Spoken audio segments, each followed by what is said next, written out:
Divine Television Network USA is the best place to be. We inspire, empower, and educate. We build and nurture community and transform our world by ministering to the needs of all people, bringing healing and wholeness to the hurting and heartbroken through the love of Christ. Divine Television Network USA, a place of hope. Worthy is the Lord. Worthy is the Lord. Worthy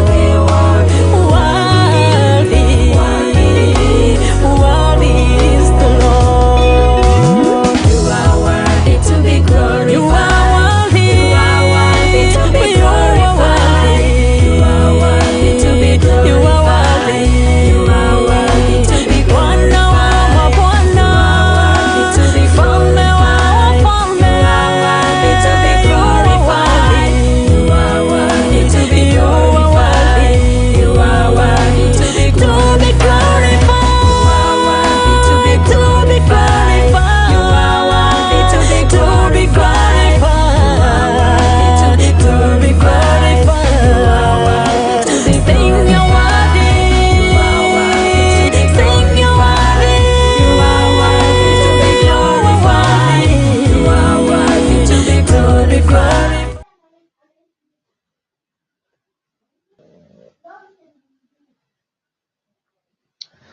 Shalom, shalom, a very good evening, a very good morning, wherever you're watching us from. For those ones who are watching in Africa, Abari is Asubuhi, good morning, or good evening. We are now at around 8 p.m. here in Africa. For those ones watching in the USA, I don't know what time it is. You can tell us what time it is and which city you're watching us from, where you're watching us from, and I know that God is going to bless us together. This is the blessed day that the Lord has made, and this is Gospel Lane. I am Teacher Masai, ready to take you through Gospel Lane tonight, where we are going to study and just to read the Word of God and to encourage one another. Thank you so much for joining us this particular time. It is a blessed time, and I know that God is with you. As you are joining us, we are praying that you may preach this gospel together with us. You can do that by sharing this very link with your social media platforms. Share it with your friends and share it with your family. When you do that, you've actually preached together with us. And for those of you who are able to just invite people by mentioning their name on the comment sections, just invite as many people as possible so that God will be able to bless us all together.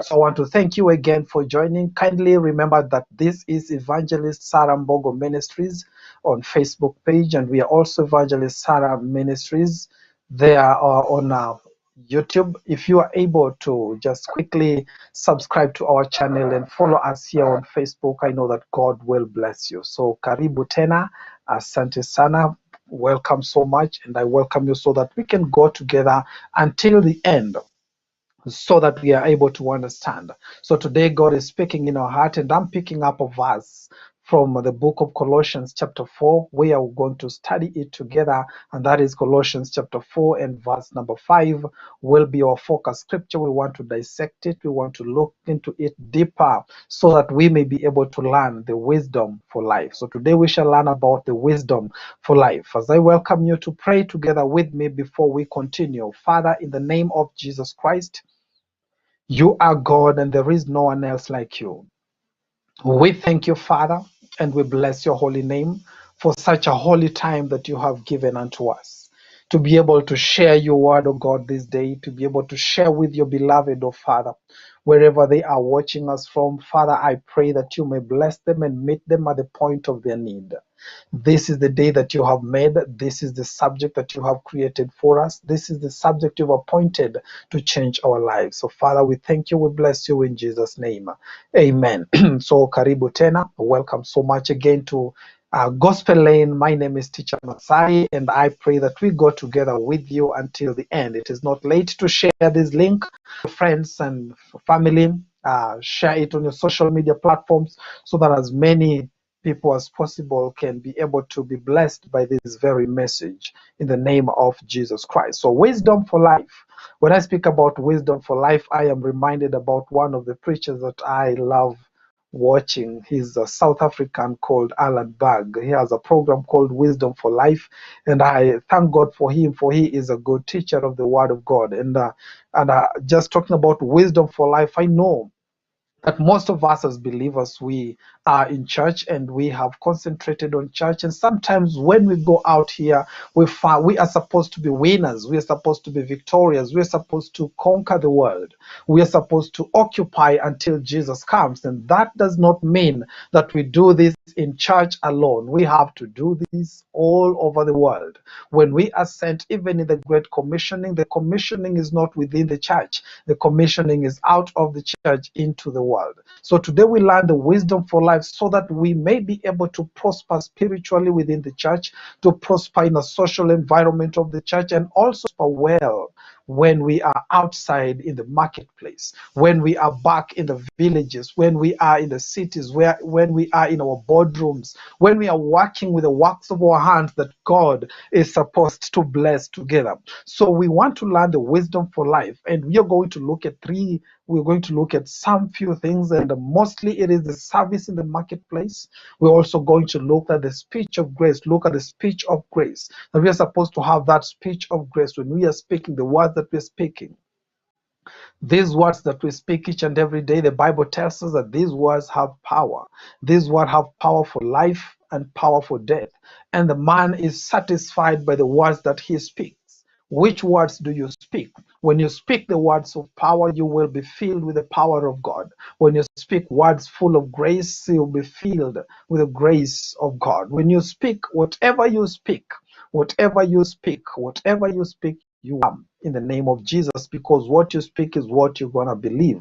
And out of the abundance of the heart, the mouth speaks. So when someone speaks, he's speaking about himself. He's speaking about what is full within him. Then we're also going to look at how you're going to sharpen the kingdom connection.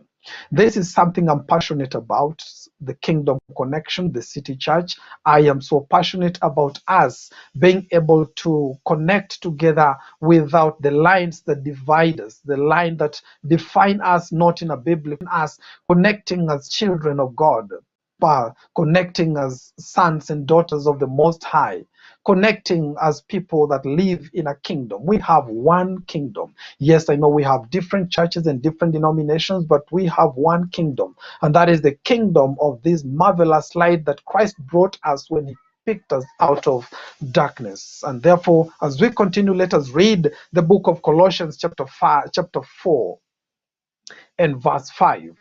The Bible says, walk in wisdom toward those who are outside, redeeming the time. Walk in wisdom.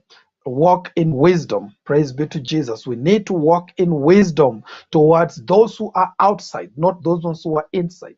Last week I was sharing with church, and I was sharing about the 3 levels of testimonies that we are supposed to have. The first testimony is the testimony of you and the congregants in your church.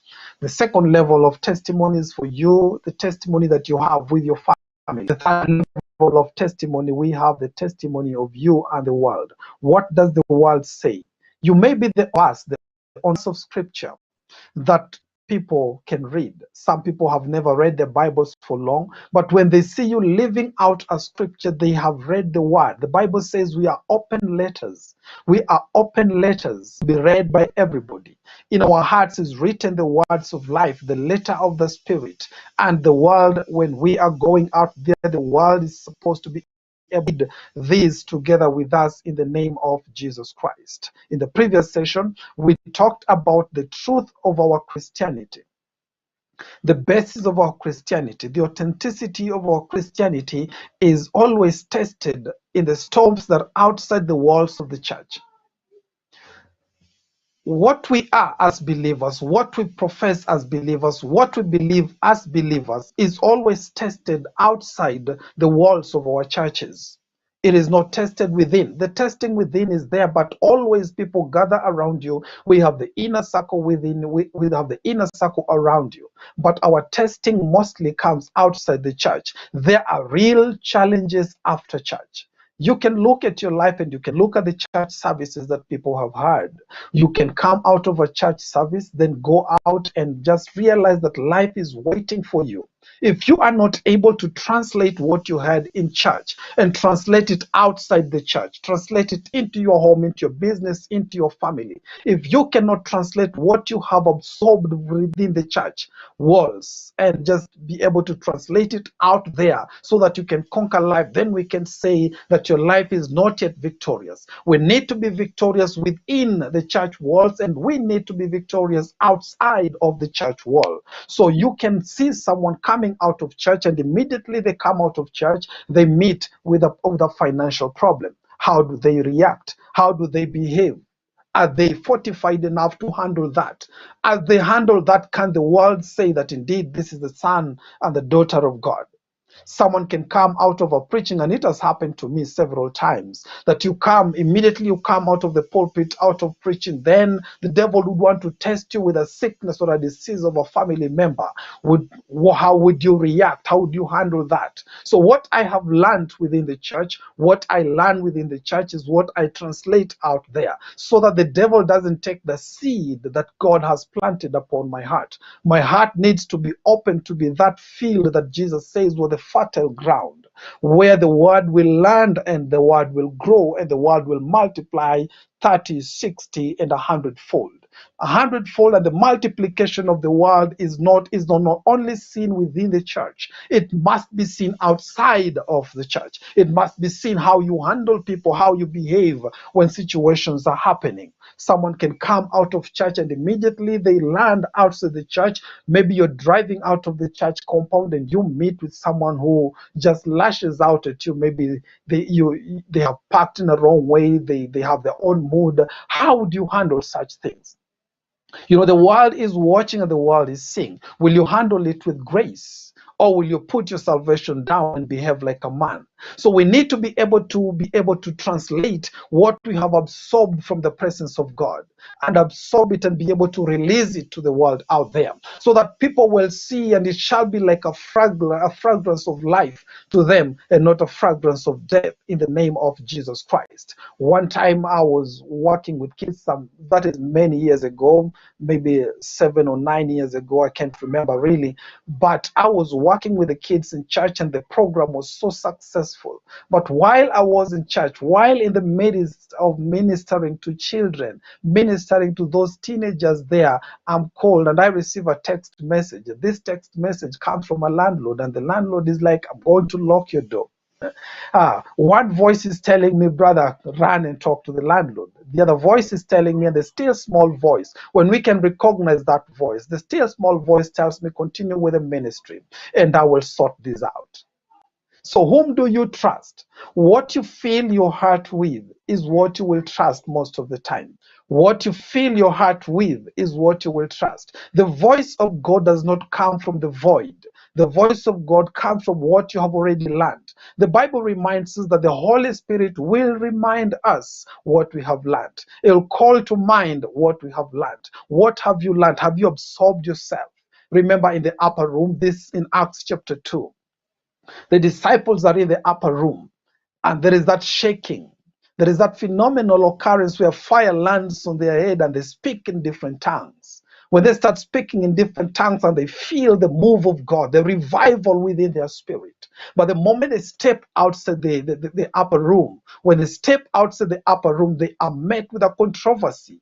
And men and women, brothers and sisters, people who are there in town and people who have come from outside town, they're asking, are you drunk at this very hour?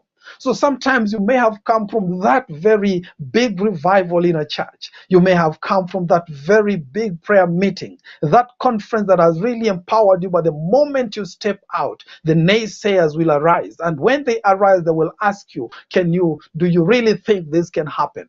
This is when our faith is tested. Our trust in God is tested. Our walk with Christ Jesus is tested in the name of Jesus Christ. So when we do that, and when this happens, one of them stood up, Peter, and stood up and he began explaining. And after he had explained, the Bible tells us 3,000 people, 3,000 souls were added to the kingdom. See what happened. When you're able to stand with the word of God that you have absorbed from within the church, from within the upper room, from that prayer meeting, from that conference, when you absorb that word and are able to release it, then we see fruitfulness.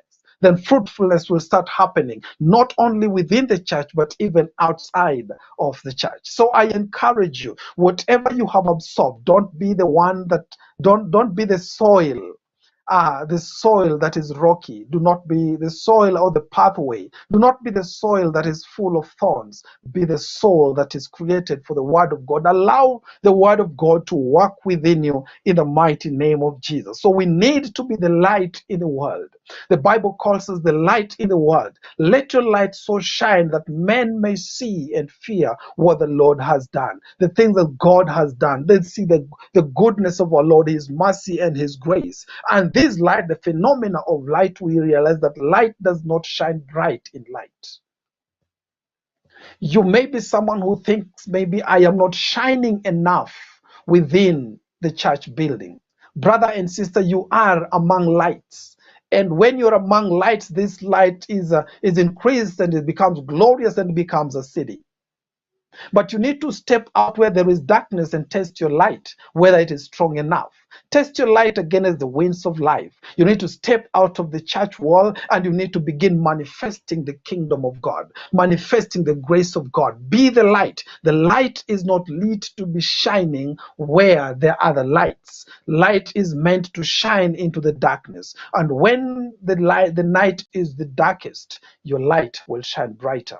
Realize that God has given you the power, God has given you the authority, God has given you the mandate. He has even assigned you to do something. He has given us an assignment to be lights in the world. Let's go and light the world together in the mighty name of Jesus. Our commission is not to do anything. Our commission, when we read in the book of Matthew 28 verse 19, our commissioning is to go. That is the command. That is the command, go. As we keep on going, now let us make disciples. As we keep on going, let us preach and teach. As we keep on going, let us baptize in the name of the Father, the Son, and the Holy Spirit.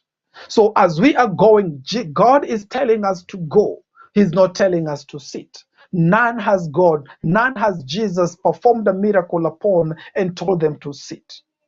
Even the demoniac of the Gadarene, when he wanted to follow Jesus in the book of Mark chapter 5, Jesus told him, no, you cannot follow me, but you can go to your own people.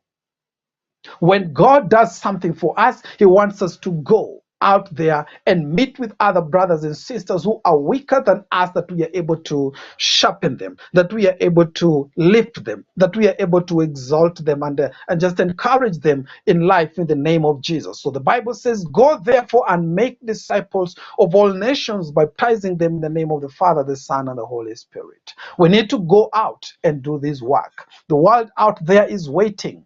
Book of Romans chapter 8 and verse 19, the world is waiting, the world is groaning, the world is eagerly waiting for the sons and daughters of God to manifest themselves. The world is waiting for me. The world is waiting for you. What is God instructing me to do today? That I may walk out there as someone who is wise, so that I may display the splendor and the wisdom of God, walking with the wisdom for life. The wisdom that we need to be able to conquer life. The wisdom that we need to be able to excel in life.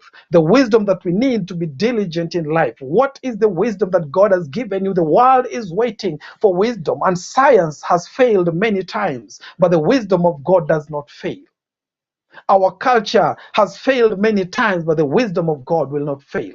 The religious wisdoms have failed, but the wisdom of God will not. Who bears the wisdom of God? The Bible says you and I have the mind of Christ.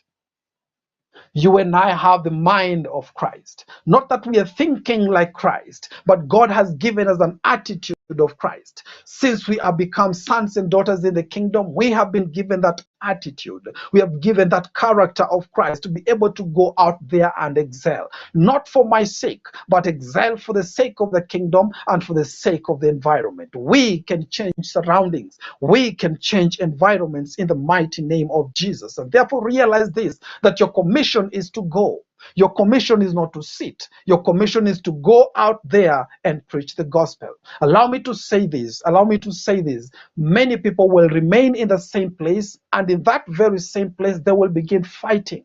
And I will give an illustration of the Dead Sea, and also maybe give an illustration of the lake that is near me, that is Lake Victoria, which is a freshwater lake. The Nile passes through and the water keeps on moving. As the water goes, the water keeps on being fresh. But when you look at the Dead Sea does not have outlets. When it doesn't have outlets, there will be rottenness within. So many people would sit in between, and when they sit idly, they say, the English people said that an empty mind is the devil's workshop. If you have nothing to do with your hands, then Satan will find a way of using your hand. So when we are crammed in one place, when we are 20 ministers in one place, and we cannot go out, I'm telling you for sure, and I am assuring you that fights will erupt within the same place. That is why we see churches not enlarging, but churches breaking down. Why? Because of the fights within, the quarrels within, and God cannot answer our prayers, because when we ask, we are asking, and our prayers are full of fightings within.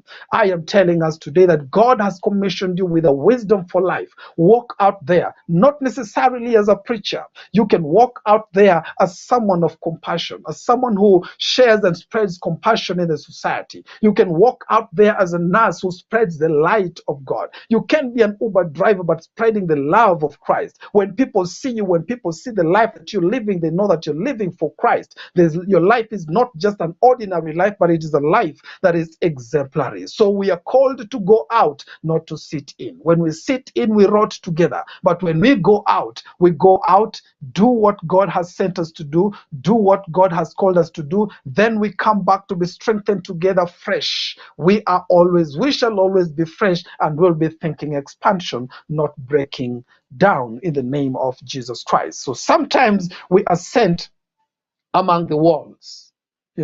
Most people are worrisome about going out. The Bible says in Luke chapter 3 and verse number 10, go your way. Behold, I send you out as lambs among wolves. Jesus himself is speaking to the disciples and tells them, go.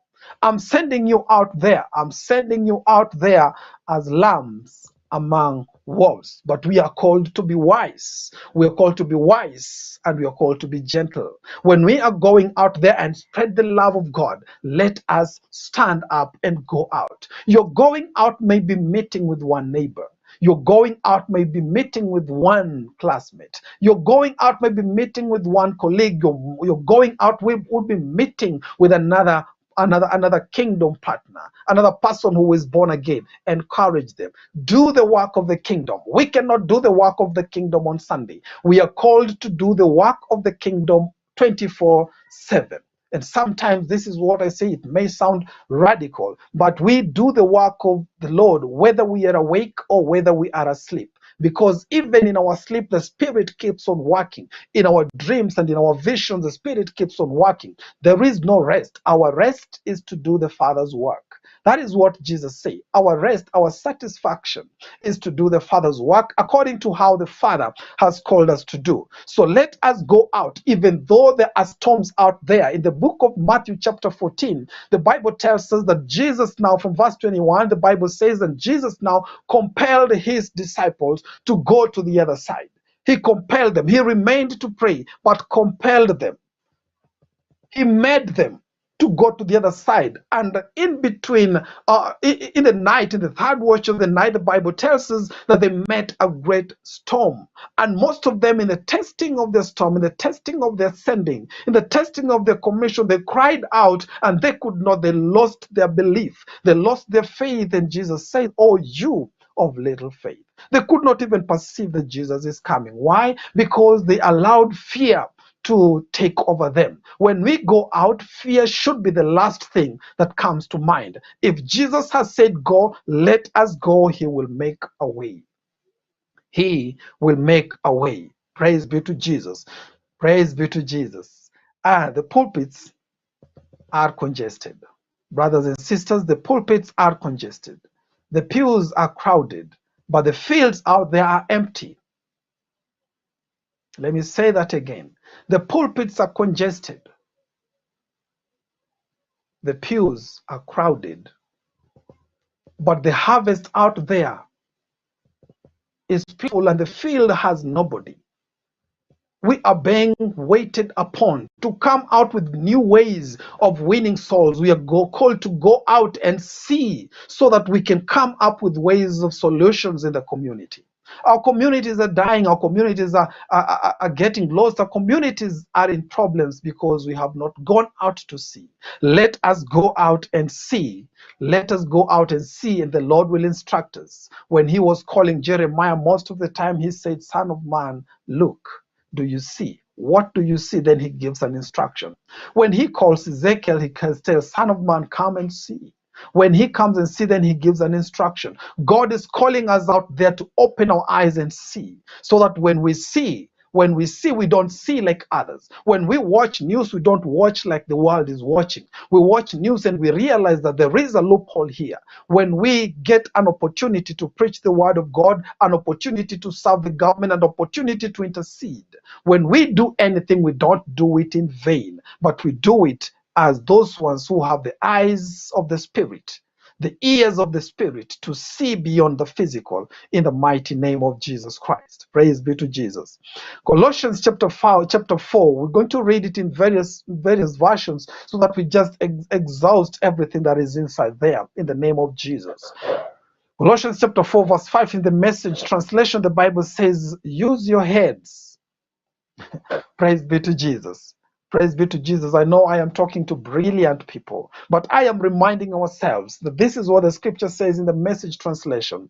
Use your heads as you live and work among outsiders. Live and work among outsiders. Don't miss a trick. Make the most of every opportunity. Let me read it from the NLT translation. The Bible says, "Live wisely among those who are not believers and make most of every opportunity." The Bible is reminding us that out here there are several opportunities. There are many opportunities to preach the gospel, many opportunities to shed the light of the gospel, the many opportunities to show the love and the grace and the mercy of God, his loving kindness that the Bible says is better than life itself. So there are opportunities, but my question is, are we able to see these opportunities? Are we able to see them when we are walking by the roadside? Are we able to see these opportunities when we are seated and boarded on a PSV with other passengers? Are we able to see these opportunities when you're working with others in school? These opportunities always present themselves as a difficulty to other people. Yet God wants us to be able to solve. When the kings of Babylon had taken up Daniel and the others, when they had taken them, this is what happened. Every time there was a difficulty, they tried their own way. They tried their wise men. They tried their people, but they could not be able to get a solution until they called that one whom the Spirit of excellence dwelt in. The Spirit of the Lord dwelt in Daniel, and he came, interpreted the dream. Even in the times of Joseph, we realize that the wisdom of the world failed, but the wisdom that comes from God, as Joseph says, it is not him who interprets the dream, but God helps him to interpret the dreams. He sheds the wisdom for life to the kings of this world, to the kings of this world who not only ruled a small monarchy, they ruled the whole world. They gave wisdom for life. We are able to do the same. God has granted us a mind of Christ where we can look and see situations and come up with solutions and work out things and work out and bring in solution to our government, work out solution and bring out solutions to our country, to our churches, our communities, our homes, and every place. God has given it to us. So when they present as a difficulty in the world, ask God, God, where is your wisdom? You are the creator of everything. You know everything from the beginning to the end. You know everything. And God, who is faithful, when you have asked, the Bible says in the book of James chapter 1 and verse 5, for he who has no wisdom, let him ask, and God will give it abundantly. Praise be to Jesus. And look at that situation. Because when you read from verse number 2 down to verse number 5, the Bible says we should rejoice in tribulation. Count it all joy when you go through different testings and different sufferings and different persecutions, and allow patience to bring out the maturity in us. He's talking, James is writing and is speaking about difficulty. But then in verse number 5, the Bible says, he who has no wisdom, let him ask of the Lord, and the Lord will give it abundantly. God will give you an overflow of wisdom. I found myself in places where we have people who are well learned. Maybe they're learned more than me. Maybe they're people who are high and they know they have all the solutions in life, and you just seated there. And when a question is asked, you give an answer. Sometimes you're intimidated to give the answer because of your status in society. But when you give the answer is taken. The answer is taken seriously, not because of our mind. That does not happen because of our mind. I'm sure it has happened to you several times. It happens because this is what the Bible tells us in the book of Luke chapter 12 and verse number 12. When you go before the magistrates, when you go before people who will judge against you, just depend on the Holy Spirit, who will teach you what to speak and how to speak. God knows. He has filled our heart with treasures. He has filled our heart with treasures. Let us not bury them in the church pews. Let us not just bury them waiting for the biggest crusade to share them. God has given us business ideas. God has given us community solutions. God has given us everything that we need to go out there and share the wisdom for life. Who has the wisdom for life? Christ. Where is Jesus Christ? In me. So Christ who lives in me is able to project the wisdom for life. I only have to depend on him in the name of Jesus Christ. Hallelujah. Hallelujah. Praise be to Jesus. Let's read the book of Ephesians. Ephesians, as we bring this into context again, let's read the book of Ephesians chapter 5 verse 15 and verse 16. The Bible says, see then that you walk circumspectly, not as fools, but as wise, redeeming the time, because the days are evil. Indeed, the days are evil. We're looking to the right and to the left, and we see evil everywhere. We are looking at people who are godless. We are looking at people who don't fear God. We are looking at people who criticize God. We are looking at days that are evil. We are seeing things happening in our community, and there is so much evil. The Bible says, let us redeem time. My question is time redeemable? Praise be to Jesus. When we read according to the school wisdom that we have learned in schools, we are told that time cannot be recovered. Praise be to Jesus. And I like putting myself in these difficult situations because this is the word of God. The world and the school that we have gone to, and every other philosopher that you have met to, they say you cannot turn back the arms of time. Time cannot be recovered. Once you have lost it, you have lost it. If we have lost this day, we have lost it forever. But God is saying we can redeem time, which means the aspect of redemption means that this time has been taken captive by someone else. Time has been given. The time that you were supposed to serve God has been taken and given to someone else is handling that time resource that God has given unto us. Maybe we gave it out to evil and vain ways, but God says we can redeem time. Maybe we did it for programs that did not bring glory to God, but God says we can redeem the time. He says, redeem the time because the days are evil. In other words, let us work out in his instructions. And God, whom we serve, is a timeless God. He doesn't have time. He is an eternal God. He doesn't have a beginning, doesn't have an end. And I say this, his name is Alpha and his name is Omega. In between here, what is the name of God? I am. So God doesn't have a past tense or a future tense. God is the God I am. He can help us redeem the time that we have lost in vain programs. He can help us redeem the time that we have lost in things that did not glorify him. God is able to redeem, to help us redeem the time because the days are evil. Let's read the book of Philippians chapter 1 and verse 11, and I will read it from the Message translation, what you're supposed to do. So this is my prayer, that your love will flourish and that you will not only love much, but love well. Learn to love appropriately. You need to use your head, praise be to Jesus, and test your feelings. Hallelujah. Verse number 10, the Bible says, so that your love is sincere and intelligence, not sentimental gush. Live a lover's life, circumspect and exemplary, a life that Jesus will be proud of. Praise be to God. Verse 11, bountiful in fruits from the soul, making Jesus Christ attractive to all, getting everyone involved in the glory and the praise of God. Making Jesus attractive. You know, we all say, we all go to the church, we who are believers, we go to the church and we say like David when he said in the book of Psalm 27 verse number 4, that one thing do I desire, and that will I seek, that I may stay in his presence and behold the beauty of his presence. We all know that, but the world does not know this. We need to make Jesus attractive out there. When people see you today, would they say, I want to be a Christian like him? Or would they say, if this is what Christianity is all about, then I am not interested? What will people say when they look at how, when they hear what you speak?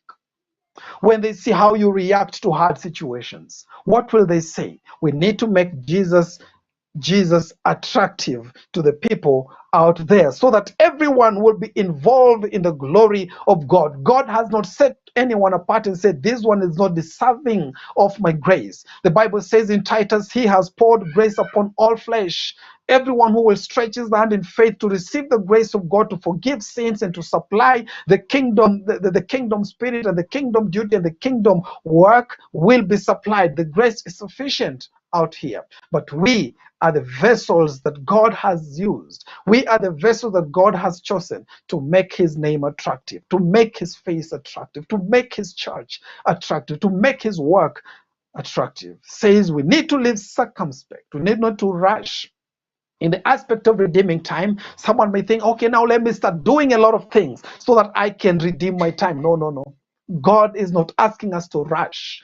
God is asking us to use our time wisely in his direction. When we use everything in his direction, then we will regain much in the mighty name of Jesus Christ. I will come with more illustrations on this before we complete in the name of Jesus Christ. But we need to be bountiful, we need to be fruitful and pour out the fruit of our soul, making Jesus Christ attractive in all ways in the name of Jesus Christ. So here is what we have learned, just as I come with a summary in the name of Jesus.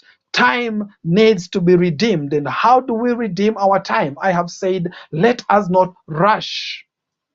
We can now not go for 9 church services in 1 week, which is 7 days.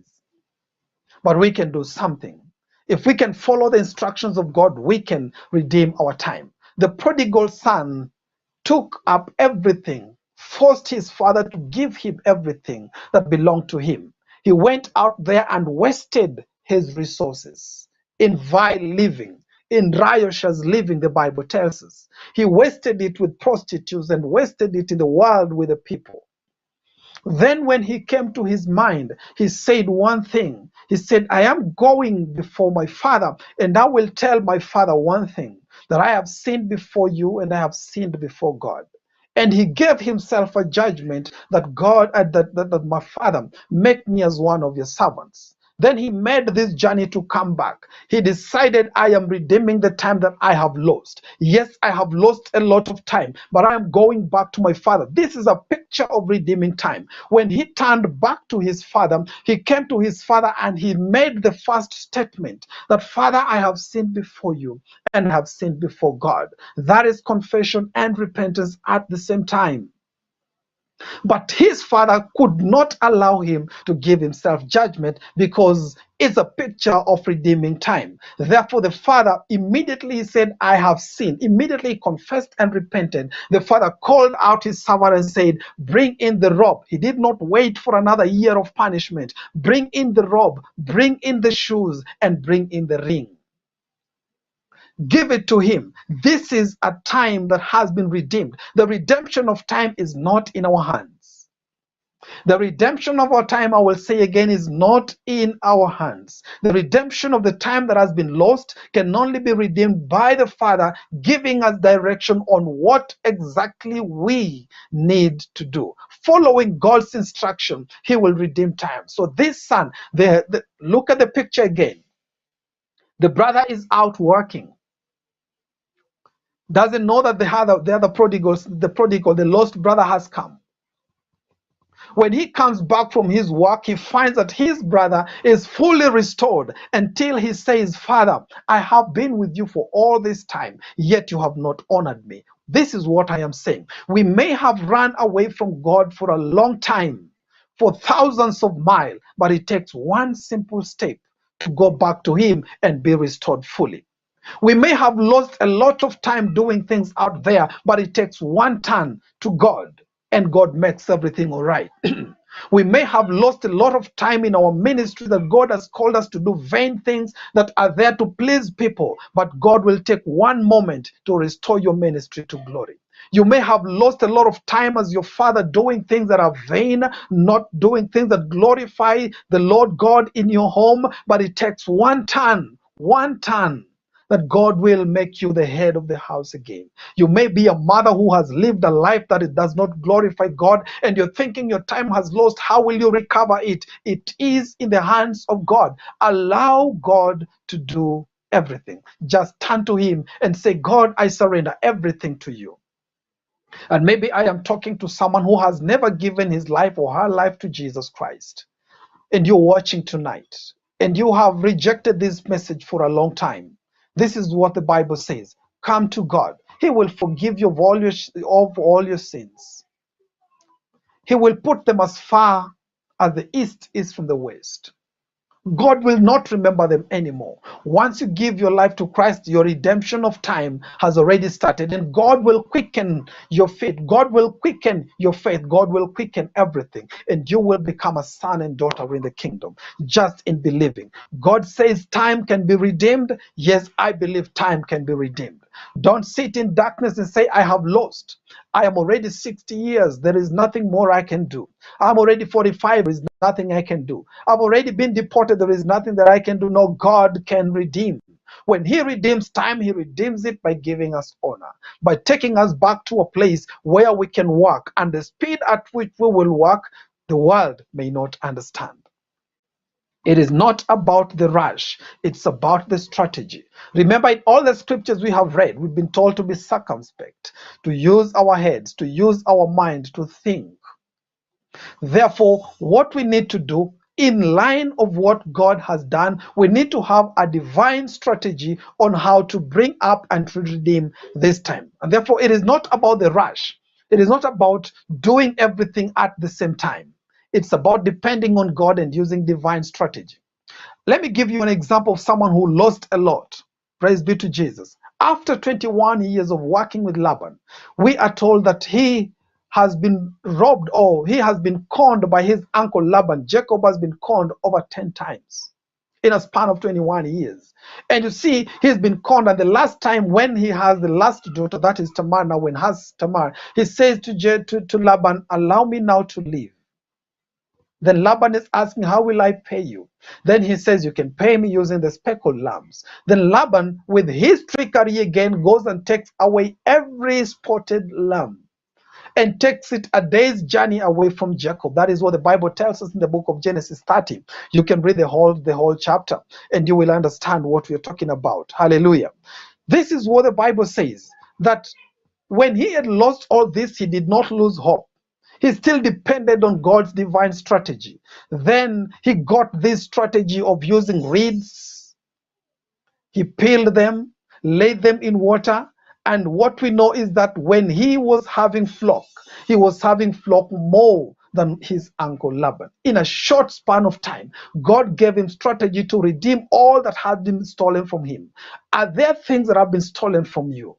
Do not focus on the things that are stolen. If Jacob was there to focus on the things that he had lost, the members that he had lost, the mentees that he has lost, to focus on the things that he has lost, what are you focusing on? If things were gone, if COVID came and robbed you of everything, believe in the God of recompense. Believe on the God who restores.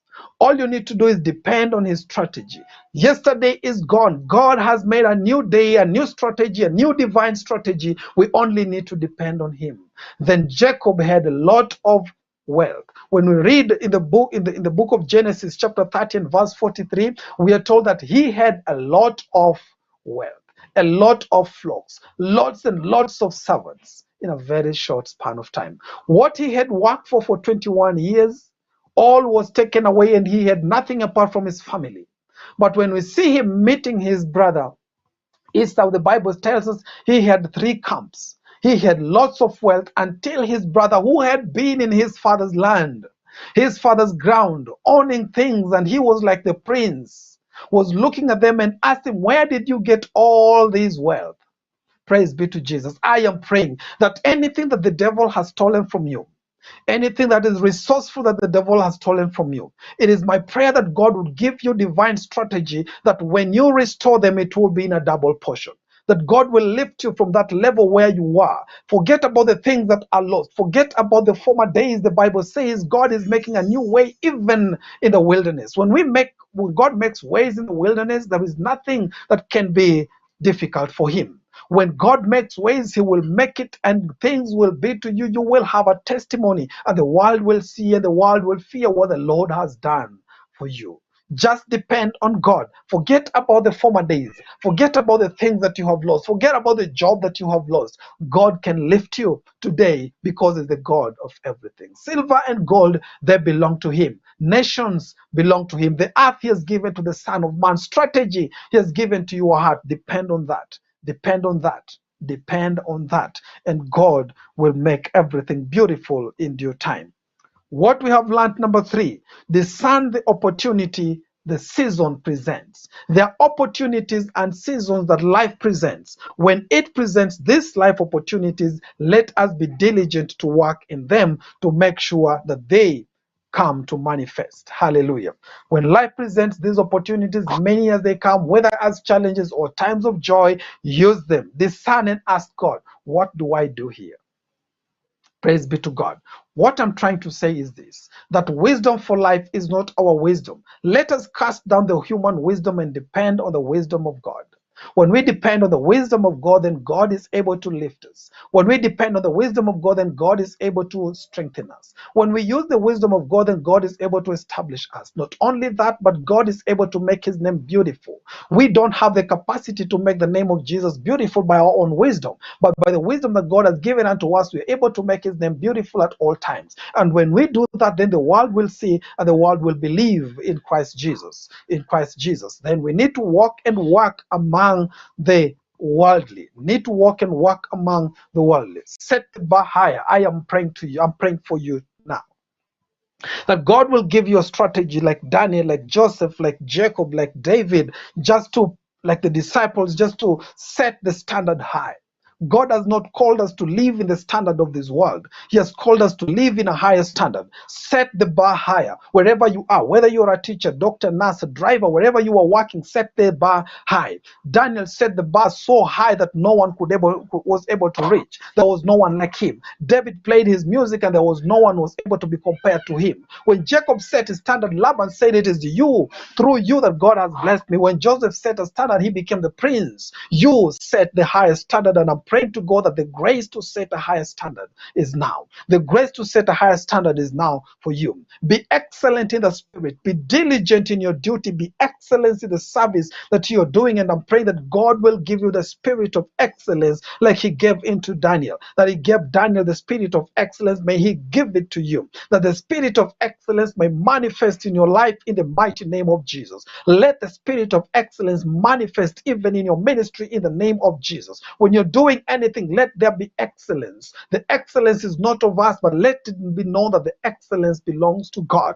God who lives in us and has given us this excellence in the name of Jesus. I am praying that there may be integrity of heart. Walk the talk. Walk the talk. Walk the talk. May God give you the grace and the boldness to walk as you speak, to walk what you confess, to walk what you profess in the name of Jesus Christ. That your integrity of heart will be lifted, that you may be diligent to present yourself approved to God, a worker who does not need to be ashamed of the gospel, rightly dividing the word of truth. May you be this person in the name of Jesus wherever you are, that you're able to divide this word out there with your people, divide it with your family, divide it with your church without fear or favor, because God is giving you the boldness, the spirit of boldness to be able to do that in the mighty name of Jesus. And I am praying that God will make you an eternal excellence, a joy of many generations, that many will see and admire what you have, what God has presented in your life in the mighty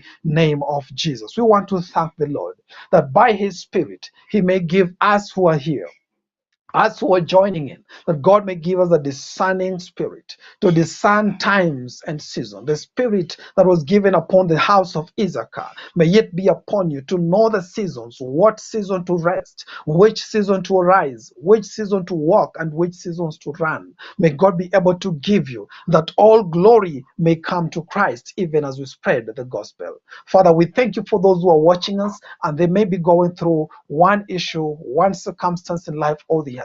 By the excellence of your Spirit, Father, we want to speak trusting in you, that Father, Lord, you will stretch your hand tonight to touch every sick person. Father, many have watched these sessions, and I know they are watching again, O King of Glory. And as they watch, oh Father, they may be going through something, oh God, and it has not yet been healed, oh Father. I pray for every sickness and every disease. I pray for the healing of God the Father in the name of Jesus, that they may be healed in the name of Jesus Christ. Those ones who have difficult situations and difficult circumstances, they don't know how to come out. Father, I join them in asking for wisdom. The Lord God, you will give them an overflowing wisdom tonight, oh God, that their lives will never remain the same.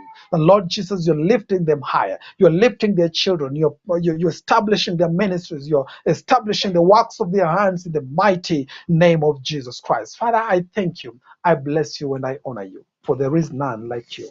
In Jesus' mighty name, we have prayed with all thanksgiving. I want to say thank you again for watching Divine Television Network here, Evangelist Sarah Mbogo Ministries, and for being with me here on Gospel Lane. I want to appreciate each and every person who has given us the financial support, that God may lift you, that God may increase you in the mighty name of Jesus. I also want to pray for those ones who share this, the Lord God of heaven may look into your life with favor. Let his face shine upon you. I want to thank you, even as you also go to our YouTube channel. Just go there, subscribe, like, leave us comments there so that we may know what the Lord is doing in your life, because I know God of favor is here and God has blessed you. So that has been our time for today. My name is Pst Masai. This is Gospel Lane, and keep it Divine Television Network USA. Divine God bless you. Television Shalom and peace. Network USA is the best place to be. We inspire, empower, and educate. We build and nurture community and transform our world by ministering to the needs of all people, bringing healing and wholeness to the hurting and heartbroken through the love of Christ. Divine Television Network USA, a place of hope.